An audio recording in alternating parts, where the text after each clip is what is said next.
Alright, सो इस lesson में हम लोग बात करने वाले हैं ट्रैक मैट्स के बारे में, जो कि एक बहुत इंपॉर्टेंट रोल प्ले करता है जब कभी भी आपको कॉम्प्लेक्स मोशन ग्राफिक्स बनाने हो। तो ये टेक्निक बहुत ज़्यादा इंपॉर्टेंट है।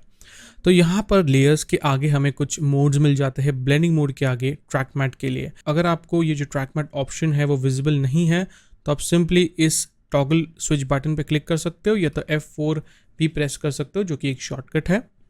तो अगर मैं ट्रैक मैट में जाऊँ तो हमें 4 ऑप्शन मिलते हैं। तो देखते हैं ये क्या क्या है। तो अब जैसे कि यहाँ पर एक शेप है और उसके नीचे एक मेरा इमेज है। अब मैं चाहता हूँ कि ये जो इमेज है वो सिर्फ मेरे शेप के थ्रू ही विजिबल हो और बाकी सब जगह में विजिबल ना हो।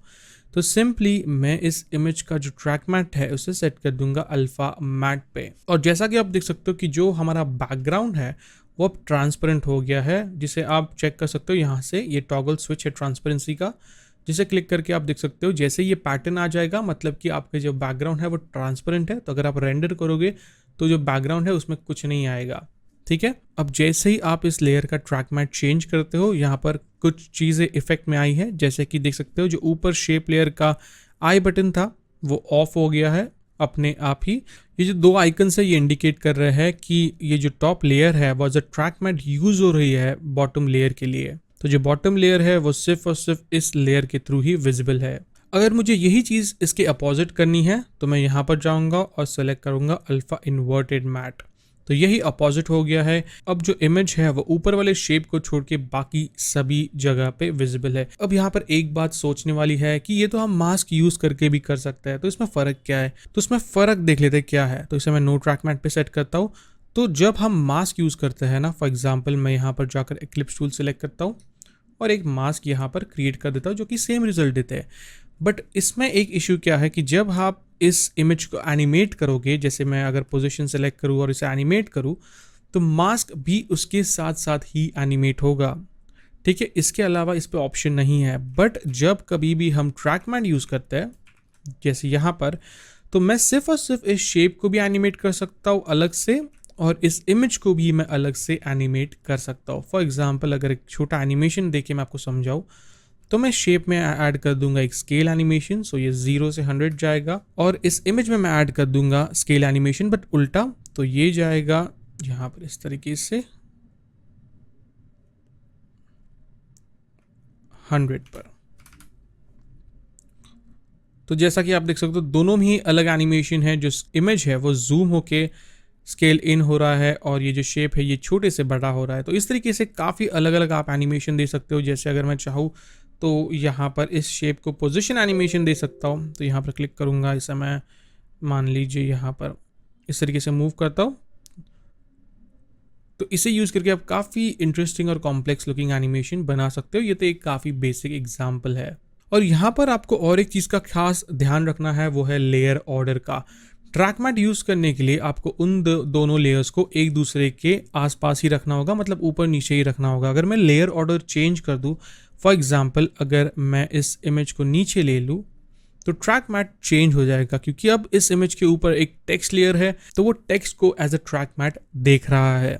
तो ये चीज़ें आपको हमेशा ध्यान रखनी है कि जब कभी भी आप ट्रैक मैट ऑप्शंस यूज़ करें तो वो ट्रैक मैट तभी काम करेगा जब उसके ऊपर कोई लेयर होगी जहाँ से वो उसका मैट ले सके।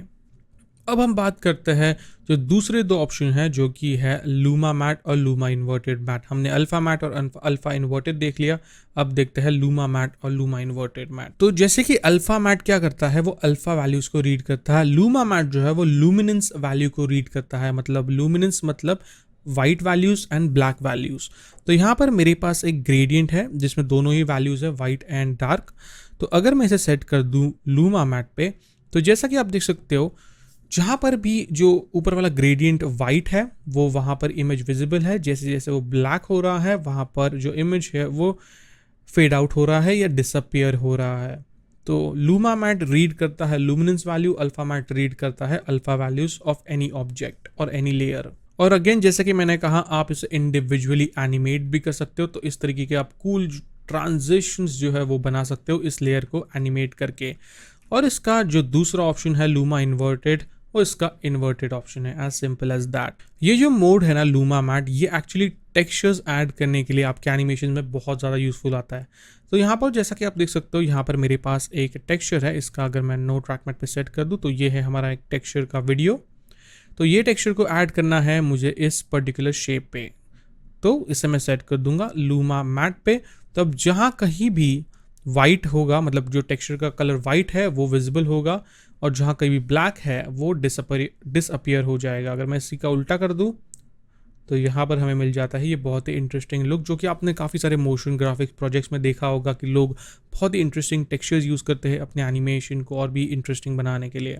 और फाइनली एक लास्ट चीज़ जिसकी मैं बात करना चाहूँगा वो है इस छोटे स्क्वायर एरिया की जो आपको दिख रहा है ब्लेंडिंग मोड्स और ट्रैक मैट के बीच में। इसे कहते हैं प्रिजर्व ट्रांसपेरेंसी स्विच। जब आप कभी भी किसी भी लेयर का प्रिजर्व ट्रांसपेरेंसी स्विच ऑन कर देते हो तो उस लेयर के नीचे जितनी भी लेयर्स है वो उनकी ट्रांसपेरेंसी वैल्यूज को रीड करता है। तो उस लेयर के नीचे जितने भी लेयर्स है वो उनकी अल्फा इंफॉर्मेशन को रीड करता है। तो ये कब काम आता है? जब नीचे आपके पास काफ़ी सारे अलग अलग लेयर्स पे एनिमेशंस हो और ऊपर आपको एक टेक्सचर ऐड करना है, तो आप हर एक लेयर का जाके ट्रैक मैट बनाओगे तो कितने सारे लेयर्स बन जाएंगे। तो उसके लिए आपको सिंपली आप एक टेक्सचर ऊपर ऐड कर सकते हो और उसका जो ट्रांसपेरेंसी प्रिजर्व ट्रांसपेरेंसी स्विच है उसे ऑन कर दो। तो अब जो टेक्सचर है वो सिर्फ और सिर्फ वहीं पे विजिबल होगा जहां पर आपके शेप्स या आपके लेयर्स है। तो ट्रांसपेरेंट लेयर्स को बिल्कुल भी रीड नहीं करेगा। और सबसे बेस्ट चीज़ इसकी क्या है, अगेन क्योंकि हम लोग ट्रैक मैट यूज़ कर रहे हैं इसको ऐसे, तो हम अपने जो नीचे लेयर्स है उसको कहीं पर भी मूव करें वो टेक्सचर हिलेगा नहीं और वही रहेगा। तो मैं फ्रीली टेक्स्ट को एनिमेट कर सकता हूँ, इस शेप को एनिमेट कर सकता हूँ और काफ़ी फ्लेक्सिबिलिटी हमें मिल जाती है। तो और एक एग्जाम्पल के साथ हम लोग देखते हैं। यहाँ पर मेरे पास एक स्क्रैच वाला टेक्सचर है जो मुझे अप्लाई करना है उसके नीचे जो टेक्स्ट और शेप्स है यहाँ पर उसके ऊपर। तो यहाँ पर मैं स्क्रैच वाला टेक्सचर ऐड कर दूंगा और इसका जो ट्रांसपेरेंसी प्रिजर्व ट्रांसपेरेंसी बटन है उसे ऑन कर दूंगा। तो इस तरीके से वो अप्लाई हो जाएगा। तो यहाँ पर क्या हुआ, गलत हो गया कुछ, राइट? नहीं, यहाँ पर हमें ब्लेंडिंग मोड भी चेंज करना है। तो ब्लेंडिंग मोड हम सेट कर देंगे स्क्रीन पर, फिर हमें मिल जाएगा ये बहुत ही अच्छा सा एक टेक्सचर जो हमने अपने एलिमेंट्स पर ऐड कर दिया है, जो कि दिखने में अपने आप में ही काफ़ी कूल लगता है। तो ये थे सारी चीज़ें ट्रैक मैट से रिलेटेड। आई होप आपका ट्रैक मैट ये जो सेक्शन था ये क्लियर हो गया होगा। अब नेक्स्ट वीडियो में बहुत ज़्यादा मज़ा आने वाला है, क्योंकि हम लोग एक्चुअली में क्रिएट करेंगे एक बहुत ही फन और डायनामिक एनिमेशन, एक इलस्ट्रेशन को यूज़ करके।